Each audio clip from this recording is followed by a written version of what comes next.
Hola, ¿cómo les va?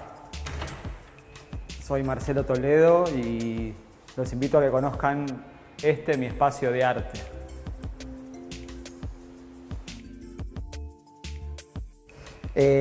La idea de este espacio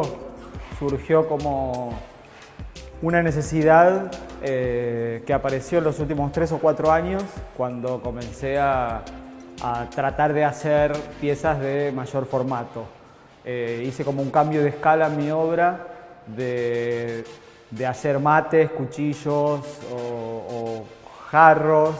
o piezas que tenían que ver más con la platería o la orfebrería criolla o tradicional. Me empecé a dedicar a piezas que son mucho más conceptuales, mucho más contemporáneas y que todo el foco está dado sobre todo en el mensaje o en lo que quiero transmitir a través de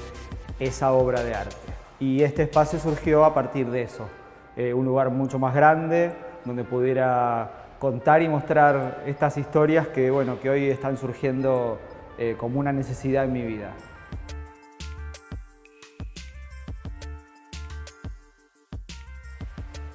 Y en este nuevo armado del espacio y de esta necesidad de poder mostrar en un solo lugar quizás todas las facetas en las que estoy involucrado, como orfebre, como diseñador, como artista contemporáneo, traté de diagramar y dejar, como siempre tuve, la habitación que da a la calle con las obras más tradicionales. Este lugar, que era como un pequeño patio de reparto que tenía la casa, esta es una típica casa de chorizo de las de San Telmo, decidí poner obras que, más allá que sean de orfebrería, marcan como un quiebre entre la orfebrería tradicional y la orfebrería más contemporánea. Todas las obras o los objetos que ves acá son de un diseño mucho más moderno, contemporáneo, y de a poco dejan ese clasicismo que tiene la orfebrería para transformarse o empezar a divisar las obras nuevas que tienen más que ver con lo conceptual o lo contemporáneo. Por eso siempre me pareció o pensé que este pasillo era la antesala de todo lo que se va a ver allá, que es como lo más nuevo.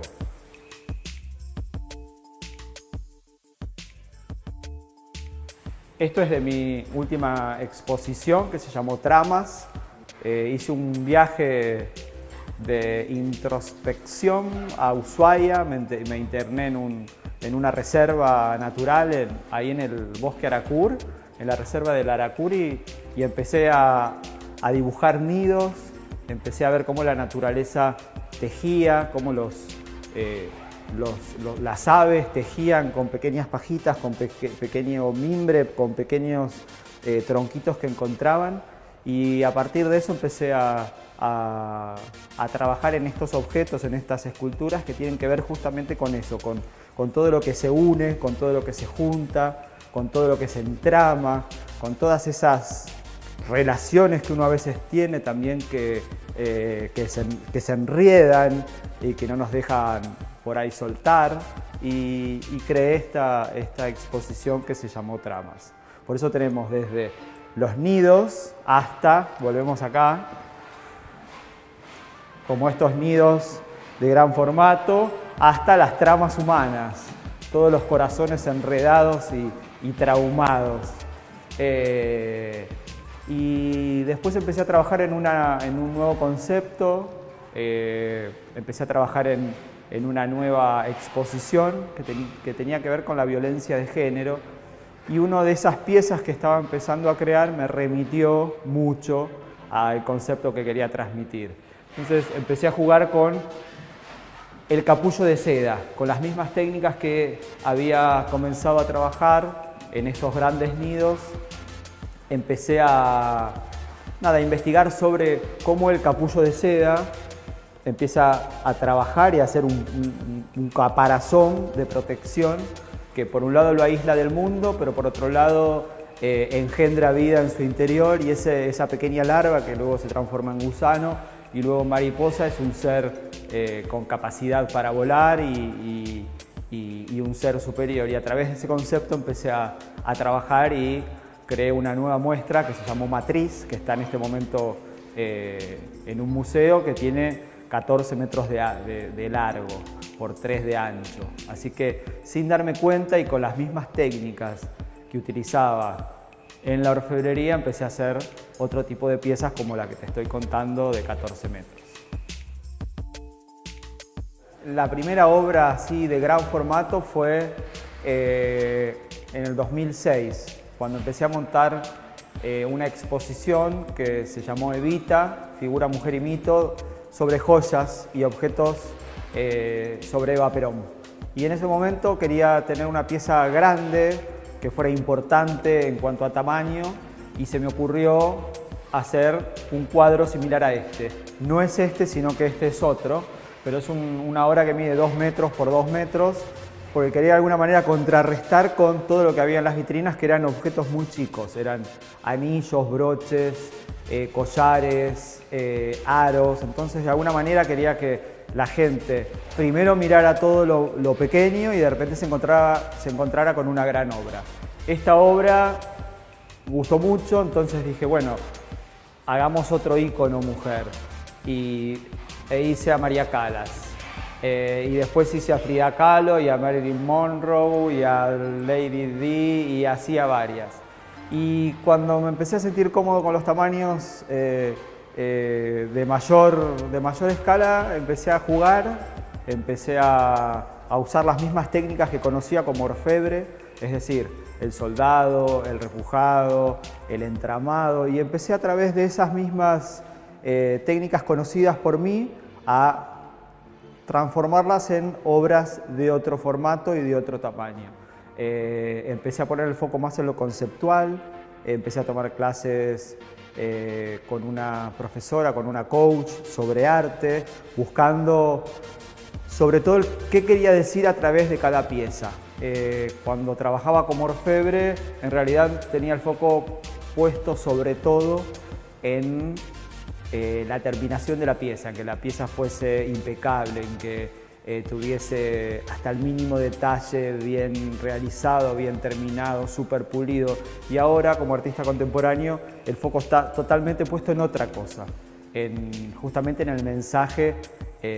o en lo que uno quiere decir o en lo que uno quiere, esa fibra que uno quiere tocar en el otro a través de una obra.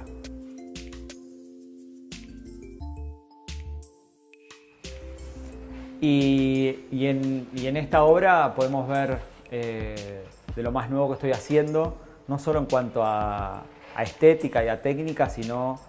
que es la primera vez en toda mi carrera que uso color. Lo único que había usado de color en mis piezas habían sido piedras preciosas, pero en este caso esto es un cuadro de gran formato, tiene 3 metros por 2. Hace alusión a una obra de Andy Warhol que fue de las primeras que se hizo cuando se murió el Che Guevara, y resultó ser que era un fraude, que no estaba hecha por Andy Warhol, era una pieza falsificada y lo habían vendido como original. Y esta muestra surgió con la idea de un pequeño homenaje por los 90 años del nacimiento del Che Guevara, y está planeado poder mostrarla e inaugurarla durante este año en la ciudad de Rosario, que es donde nació, en el Museo Castagnino.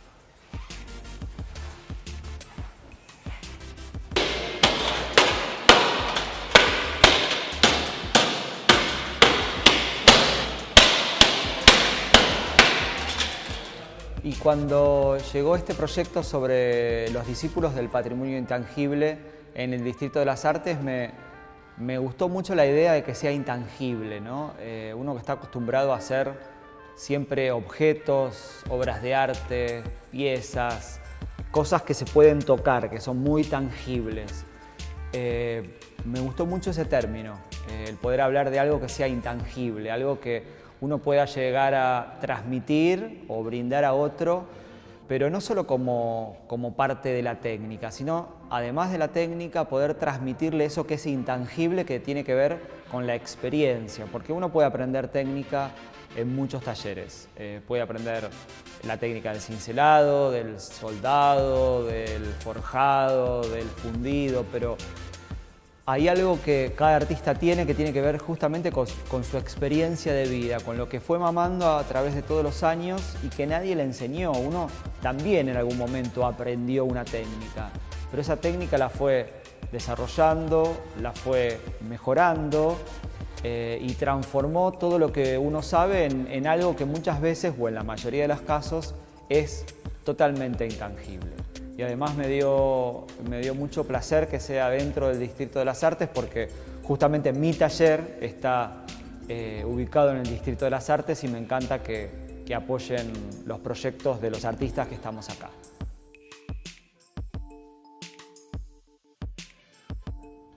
Mi trabajo en general es siempre muy diferente. Suelo realizar procesos que tienen que ver con proyectos, algunos más grandes que otros, proyectos que tienen que ver con arte contemporáneo en este momento. De hecho, todo lo que estuvimos viendo acá a lo largo de las distintas etapas, de las distintas técnicas, de los procesos que fuimos trabajando junto a mis asistentes, tiene que ver con justamente una exposición que estoy preparando, que se llama Detrás de las paredes, que habla sobre el tema de la violencia de género hacia mujeres y niñas en todo el mundo. El proyecto es una serie de esculturas donde yo me inspiro a partir de las cicatrices físicas que todas estas víctimas tienen en su cuerpo.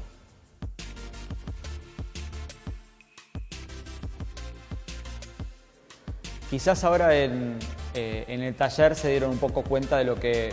hablaba al principio,